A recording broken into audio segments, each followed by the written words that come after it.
Strange birds attacks British Airways, grounding the flight for hours in China.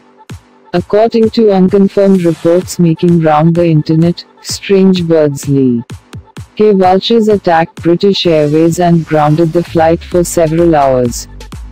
Online reports suggests the incident happened in China just this week. It has been reported that the Eagle's only tug uttered the plane which was carrying Christians, leaving other planes which had ordinary passengers.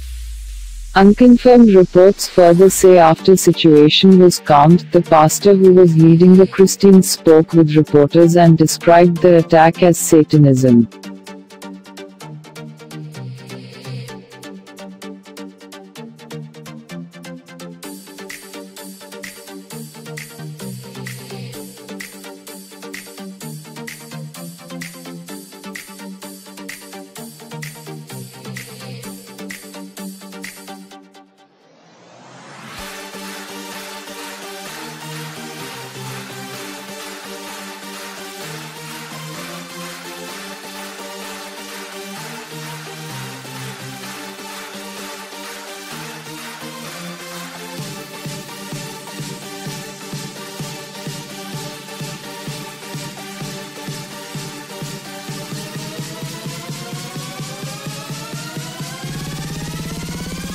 Is the way we crash the party.